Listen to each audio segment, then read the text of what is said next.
Hello, everyone, and welcome to On Tours, the cricket program where we look back at the West Indies tour of Zimbabwe. I'm Barry Wilkinson, and thank you so much for joining us. I'm so happy to have this week not only our regular contributor, Aaron Vowles, the cricket connoisseur, but all the way in Harare, Zimbabwe, we have Ed Rainsford, the former Zimbabwe player who's a commentator now. Of course, he's done a tremendous job in that last test match. We heard him on Mason and Guest around the region and some other good programs. Ed, it's a pleasure to have you on the program. Thank you very much for having me, Barry, and the cricket connoisseur. You got it right. You got it right. Yes. Well, we've seen some exciting It's a cricket by pleasure the to be West here. Indies. Yeah. We've seen some exciting cricket by the West Indies on Rush, and it actually climaxed with the Windies winning the series 1-0. We know that first test ended in a draw, but the second test is where the Windies really impressed. For the first time, the West Indies actually bowled for a long time, I should say, the first time in a long while. The West Indies actually bowled themselves into winning contention of a test match. And we're going to discuss that first of all. My first question goes to you, Ed. Let's discuss what we saw from Guritish Moti. He got 13 wickets in the match, the left-arm spinner. He's only got a handful of test matches for the West Indies. How well did he really bowl in those two innings when he got a 7 and a 6 for? Well, first of all, you just got to look at the figures. 13 for 99 in a test match. Yeah. And like you say, he's only got a handful. He doesn't have a great deal of experience in test cricket and away from home. So you take, first of all, the performance, him being away from home, and Bulawayo is not known to turn a great deal. So looking at how he bowled and those figures and being away from home, it's a remarkable return in a test match. And to bowl out a side on the first day for 115, and he claimed 7 of those wickets. It says a lot about why the West Indies probably went with his left arm spin away from home. When I first looked at the figures, I thought these are sort of Jadeja wickets. These are like Jadeja. Is this Nagpur? Do you know what I mean? I just thought to myself, this is amazing. And it's the first day. And the other thing that really surprised me is that at this time of the year in Zimbabwe, it's our rainy season. So you don't expect to have very dry surfaces because the water tables come up quite a bit. And from the first test match, they lost a lot of time to weather. I think almost a day to rain. And then in between those test matches, there was also rain in the area. So for him to bowl, and you look at the modes of dismissals, there were caught behinds, there was bat pads, there was LBWs, they were bowled. So he was bringing the wickets into play. And when he wasn't turning, when he was getting a bit of turn, he was finding the outside edge or the inside edge. So that speaks a lot about, you sort of look at the figures and you think, well, 13 for 98 bowled, fantastic. But there's an amazing story to how he went about that particular test match. And I was really pleased for him because he'll now go to South Africa where the wickets, well, I'm not sure. I think the one test match is in Centurion. It has taken a bit of turn here and there, but there'll be no turn at the Wanderers. No. Yeah, and what you're saying is so correct because Zimbabwe actually won the toss and they chose to bat first. I mean, it's so unfortunate, Aaron, that on the morning of that test, Gary Balance had to pull out. How much of an impact, Aaron, did you think that had on the Zimbabwe side that their number one batsman, who actually scored 100 in the first test, was now unavailable and the team was grossly inexperienced? Well, it was huge, Barry. As you rightfully said, losing the Centurion from that first test match was huge, wasn't it? He really was the linchpin in that particular series opener. And to lose him on the eve of this test match to a migraine, really rotten luck for that Zimbabwean side. So obviously, kind of killed them off in the end. You mentioned the inexperienced. I don't think they particularly batted well at all in this series. Other than Balance, we saw Mavuta as well. In that first test, yes, I know that Irvine did get some runs in the second innings, but it was always going to be the problem with the Chevrons outfit, wasn't it? It was the batting, not necessarily the bowling. It was the inexperience, the top order have not played a lot of test matches. The entire side, to be honest, I know I keep on bringing this up, but do not play a lot of test matches in general. This was a side which had not played a single test match since July 2021. So you do have to take that into consideration, but losing Gary Balance, experienced former England Test batsman, an outstanding first-class cricketer, it was huge. And unfortunately, in the end, I do think that played a key factor in this loss for the Chevrons. Ed, would you support that? Because, you look at the fact that the Zimbabwe team A lot of names that we have not seen, and a lot of names that we're not familiar with. Did the West Indies really bowl that well, or is it strictly because Zimbabwe was a very inexperienced team? Well, you can't take anything from the West Indies. You can't take anything away from them. They picked up 20 wickets and they won the game inside 3 days. So they had to have bowled well, and Moti was the main gear in winning that particular test match. But I have to agree, the batting was always going to be a concern. They were missing Sakanda Raza. They were missing Ryan Burl. Then you're missing Gary Balance, who got 100 in the first test match. Those are big holes. You know what? I had this conversation the other day, and I sort of rolled these names off my tongue, and then I forgot they're also missing Sean Williams in the middle order. And I mean, that's like 4 major names within the side. And Gary Balance is a left-hander, Sean Williams is a left-hander, Ryan Burl is a left-hander, and you've got a left-arm spin that picks up 13 wickets. They would have nullified Moti to some degree. So I have to support those remarks that the batting was always going to be a concern. And it showed, especially in the second test match. But another area I have to support is that they don't play a great deal of test matches. Like you said, I haven't played since July 2021. Is that right? Yeah, against Bangladesh. And that's 18 months. And if you go further back than that, you go to 2017. Since 2017, they've only played 15 test matches, which equates to 2.5 test matches a year. That then equates to saying, well, you play 2 test matches against the West Indies after 18 months. What do you expect? I think you look at that first test match and you think, wow, they had a fighting spirit about them. But then the second test match, that's when you sort of find the holes. Where do the guys start building innings? Do your openers sort of resonate what the West Indies openers do, where they take the shine off the ball, build a partnership to allow that middle order, inexperienced middle order, to sort of come to its own? And let's not forget, Gary Balance, when's the last time he played first-class cricket or played a test match? Yeah, that's right. You know, Aaron is making a salient point, even though Gary Balance did score that 100 in the first test, but he has not really played a hell of a lot of cricket, hasn't he? And, you know, you just have to, I don't want to say pity is the wrong word, but you have to put some introspection into the fact that Zimbabwe are themselves on one leg. They're fighting back into cricket, into test cricket. They've played some ODIs, they've played some T20s, but they have not played a lot of test cricket, and you have to be fair to them. You also have to put into context that they played both tests in Bulawayo. I suspect that it might be a case where I don't want to say surroundings, but the facilities at the other venues might not have been ready or up to scratch for test cricket. Edward, is that indeed the case? So Harare Sports Club, it's been the hallmark of test cricket in Zimbabwe for a very long time. But like I said yesterday on the radio show with the gentleman last night, I have not seen the sun in 9 days. Wow. It has been raining. We're in the middle of our rainy season. So Aaron could testify to that as well. Yeah, definitely. In the UK, 100%. So I have to look at the administration and decision making to say, imagine they tried to host 1 test match in a row, it would have been washed out.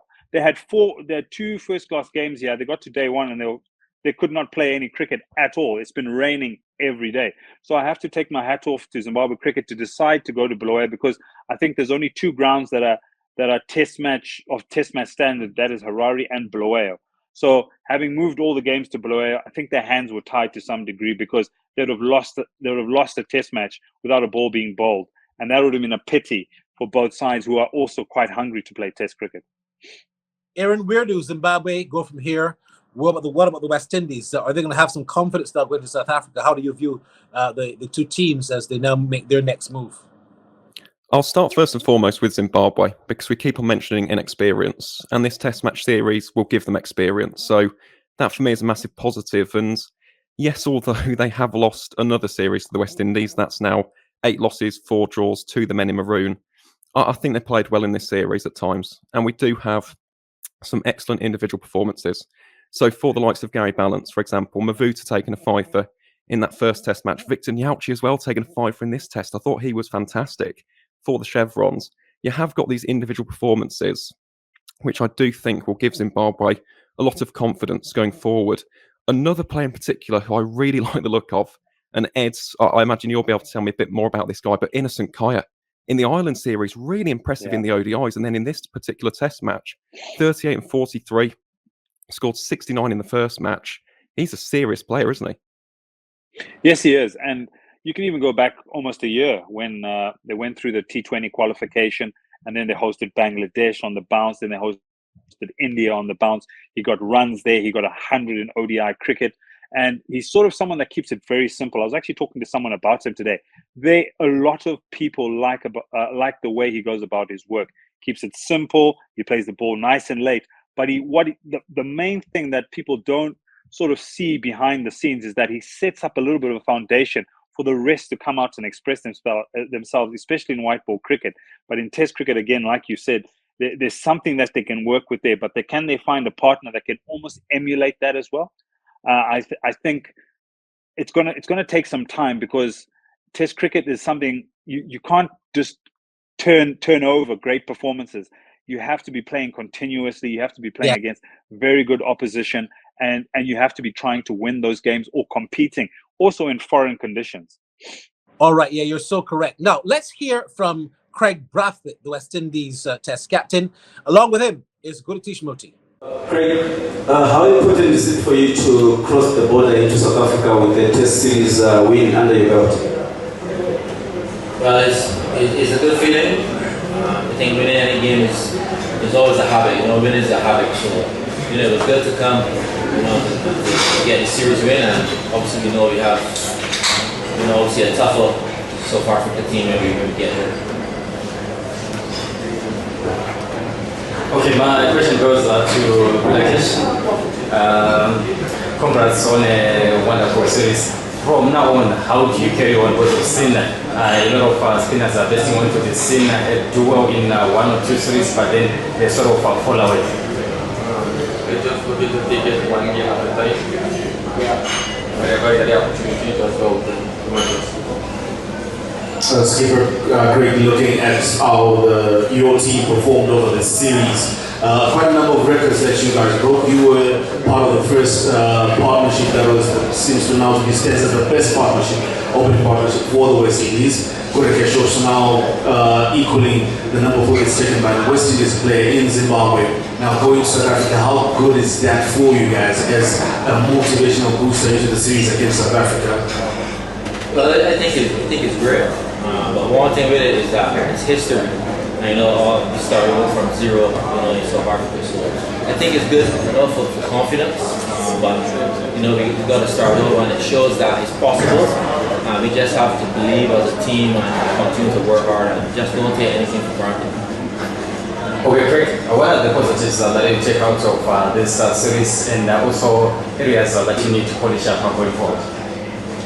I think firstly, obviously Moti, really led the ball in attack, and the spinners, from the front. So I think that's a big positive. I think how the fast bowlers bowl, I thought that was amazing. And also some flat pitches, they created a lot of pressure. So I think that was good, going into South Africa. And batting wise, we got some decent scores. So I think all around, we wanted the all-round performance coming here to Zimbabwe, and it was good to see, guys, doing that.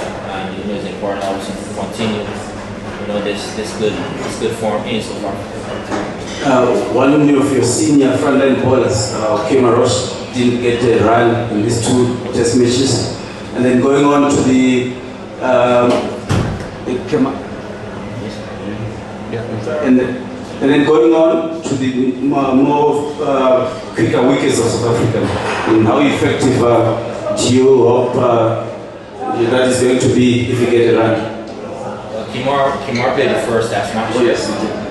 But I think all of our pacers, will do well also in South Africa. So we look forward to the guys, getting over and doing well. Well, Craig, you've had a wonderful time over here in Bulawayo, but now you'll be going on to slightly different conditions, pitches with a bit more pace and a bit more bounce. Your seamers wouldn't necessarily have bowled as much, obviously given the fact that Gurikesh bowls so beautifully. Do you feel secure in the knowledge that your seamers will still have enough match time under their belt? Because obviously it's going to be against a vastly different opposition. with more superior batsmen. So is that something that concerns you, that your seamers didn't really have as many overs as perhaps they would have wanted, or are you pretty happy with the way things stand? Well, quite happy. I think we had a practice game here where some of the bowlers got us some overs as well, and we have a 3-day game in South Africa before the first test. So I'm happy the bowlers are fresh. So we got 2 days off to rest, and I think they're ready to go. So I'm quite confident that the guys will be ready, obviously, against a better batting attack. To be fair.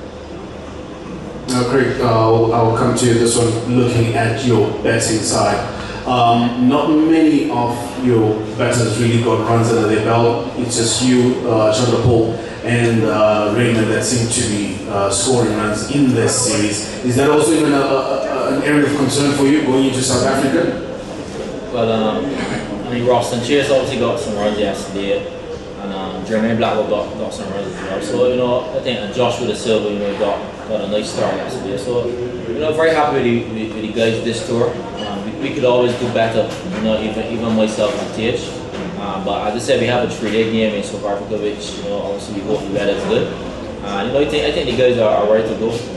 We know it's going to be a challenge, and we just gotta show some fight and make West Indies proud. Alright, then just to sum up your test series with Zimbabwe, any notable players that gave you an area of concern from the Zimbabwean side in terms of how they played and applied themselves in the 2 test matches? Well, I think Zimbabwe, played well. Especially in the first test, when obviously we won a good partnership, with Gary, and obviously put us on the back foot a bit. And the bowlers, to be honest, they really bowl well. Even coming into this game, and obviously one of the bowlers getting 5 wickets, legs when they got 5 in it. I mean, they bowl well. Obviously, we scored some runs, which was good. But I can see a big future, with the Zimbabwe team. Obviously, they're a young team, and I think the more test cricket they play, the better. Because you only learn from playing. So it's always going to be hard if they, not playing the next test at the end of the year and stuff. But there's a lot of talent here in Zimbabwe, and it's proven. These 2 spinners, they're hardly going to the bad balls, which is good. All right, great stuff from the gentlemen. We're going to take a break. We're going to come back and we're going to look ahead. We also examine Zimbabwe cricket. I really want to hear from Ed what will happen now with Zimbabwe cricket, where is it going to go, and if it has a real future in Test cricket. All this and more on tour when we come back. To the top, it's time to jump up, people, are you ready? To the top, it's time to jump up, people, are you ready?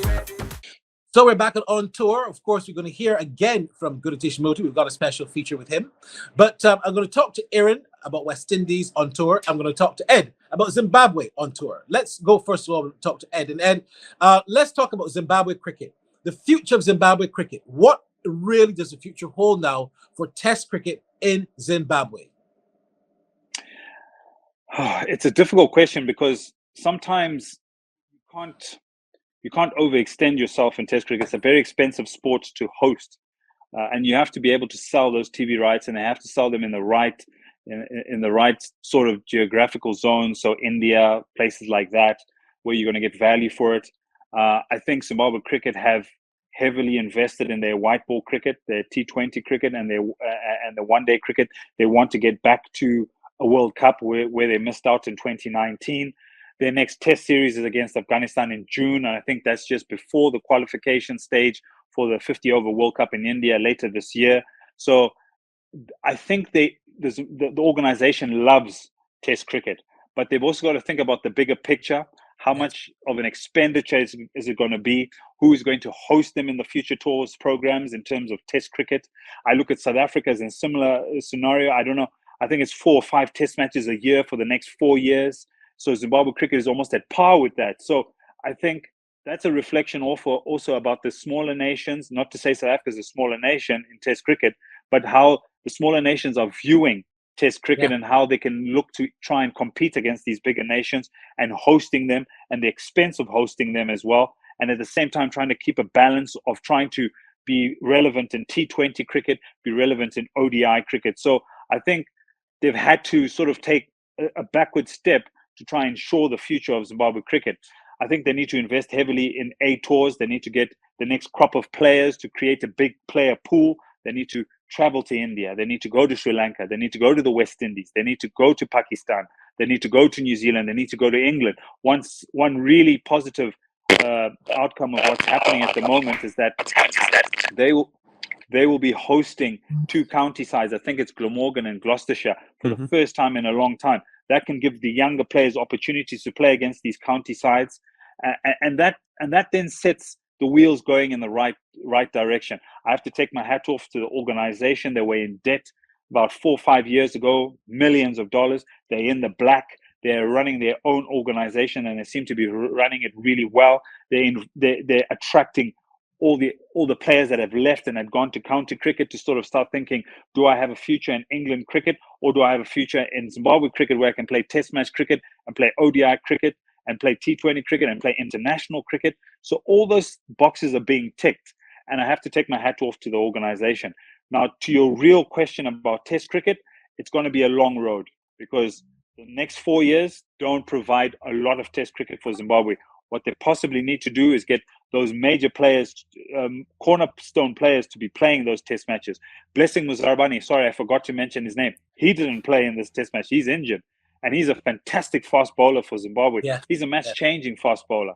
So slowly but surely, they just need to be able to get those test matches and make them count, and use the right players in those particular test matches to compete. And I put the question now to you, Aaron. West Indies on tour. They still have, unlike Zimbabwe, they have a couple more important test matches against South Africa, and then later on against India. So it's not going to be a very easy year for them. How do you see their test cricket side going on now to South Africa? That's going to be tough.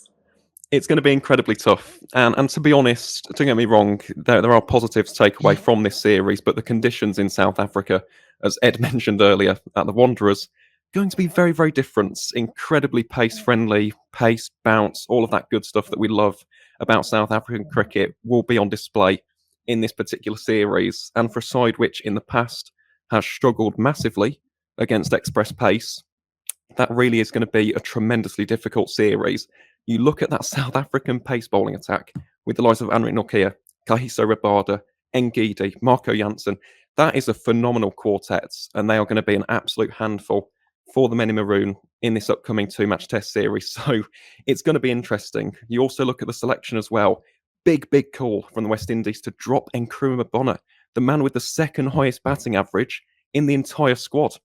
I'm not sure about you two having your opinions on that, or what the general consensus is with regards to that particular piece of selection, but I was quite baffled by that personally. I've got a lot of time for. I think they did Bonner a favour, because you're going to play in some very fast, quick, bouncy pitches, and he's struggled playing against fast bowling. He's looked really out of sorts. He's been hit twice on his head now, and I think that the selectors and even the coaches have picked up a big technical flaw that they might want to work on. Let him come home and play some first-class cricket, work on that technical flaw before they expose him again. Because to get hit twice in your head within the space of just a year, it's not good. And I think they might just be saying to him, we need to work on that technical flaw, sending you to one of the fastest places in the world in terms of pitches, in terms of bowling. You're going to be facing some of the fastest bowlers in the world. And I think that they've decided that, look, now might be the time to get him back to his best, and then expose him again. You also have to remember, he did not play in Zimbabwe, and I think that one of the reasons for that is that he's still not back to his best after getting that hit on his head in Australia. I just have to say that if you're going to South Africa, runs on the board are what are going to win you a test match, because of how the conditions are, especially at the Wanderers. You get a decent first innings total, you get a lead, it's going to be, you're basically in pole position to win the test match. So South Africa themselves, coming from Australia, have also their own batting concerns. But you raise fantastic points. You look at that bowling attack, you can't question it. All the South African players right now are playing first-class cricket. And I looked at some of the scores. Most of the Protea players have either got wickets or they got some runs. But there's so many question marks on their batting order. So it could be a great opportunity for West Indies to catch South Africa on the back foot. If South Africa don't make wholesome changes to their batting lineup, there's guys in that particular side that went to Australia that this could be their last Test series, and West Indies could make that count in or play it to their advantage. But runs on the board in South Africa are crucial because the bowlers do come into the game all the time. All right, look, we got a little feature with Guritesh Moti. He spoke with Cricket West Indies' of course, Dario Bartholey, and they had a chat about his future and, of course, where he came from in Ghana. Guritesh Moti, firstly, tell us a little bit about yourself. How did you first get into cricket? For us, my father took me to Albion Sports Club. That's where I play most of my cricket. I started at the age of 6. I went practice every day from then. I played first division at age 8. There was a 3-day game that our first division player couldn't make it to play, so they sent like a second team. So I was fortunate to play in that game. So would you say that your father is responsible for your love of the sport? Yeah, he is. Was he a former cricketer himself? No, no one in my family didn't play cricket, only myself. Being around the team, I hear a lot of the guys mention that you were a room attendant in Guyana. Do you think that prepared you to be in a West Indies dressing room? Yeah, I would say so. Most of the guys from my club, they started at a young age. They were a room attendant, and they progressed from there, make Guyana team, West Indies team. Who are some of the other players from your club that have played for the West Indies? There are 6 players, Sushiv Narain, C. Narain Chattagoon, Narsingh Day Narain, Devendra Bishu, Versam Permal, and myself. And I guess Permal would be the closest one to you, considering you guys have played first-class cricket for many years. Any advice that he gave you prior to stepping up to this level? Yeah, he and Bishu, they helped me a lot. And my manager at my club, Mr. Viman Walter, he's there from day one to till now. What type of advice did they give you? Like, to become successful, you have to train hard, work on your game, always look to improve on whatever you do. Now let's jump a little bit forward. You made your debut against Bangladesh in the Caribbean in June. What was that feeling like to finally get your first West Indies cap? It was T20s, and to know that you would be a part of the West Indies setup going forward. It was a great feeling. From growing up, I always wanted to play Test cricket, want to play cricket at the highest level, so it was a great feeling to me. Injured your finger against India back in July. How was the road to recovery for Guritesh Moti? Well, it's very tough. I was in New York with my family, so I spent some time there just to take it off my mind, and then I went back home before CPL. I did some work with the physio, and that was basically about it. And during that time, were you keeping up to date with international cricket and looking at things that you could possibly do to improve when you came back into the setup? Yeah, I was looking at the series against India and against New Zealand, and I was trying to get as much information I could get as possible.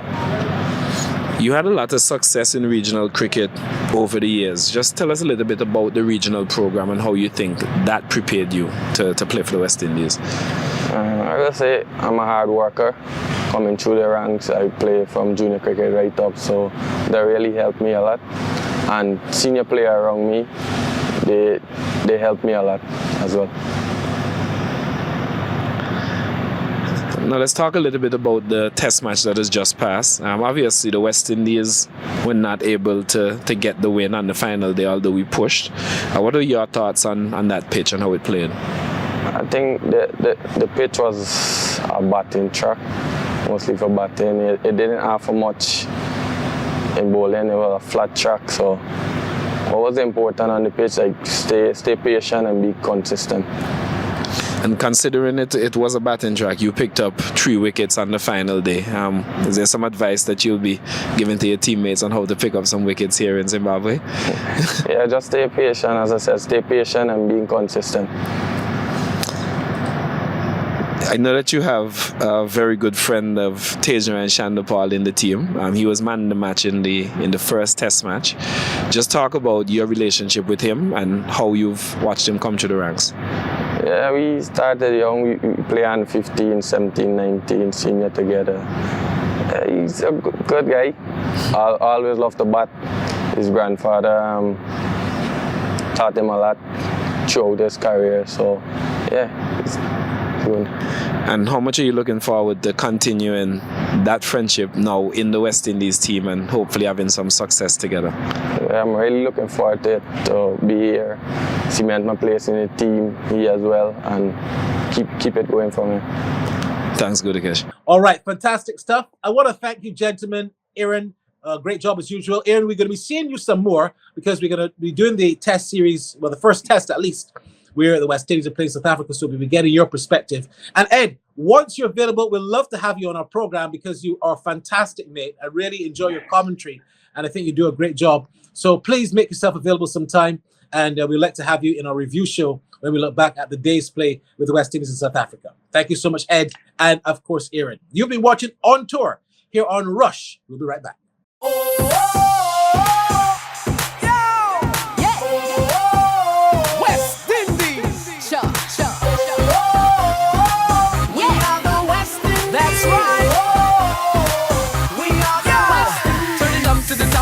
Jump up, people, are you ready? Windies in the land, just put up your hand. It's time to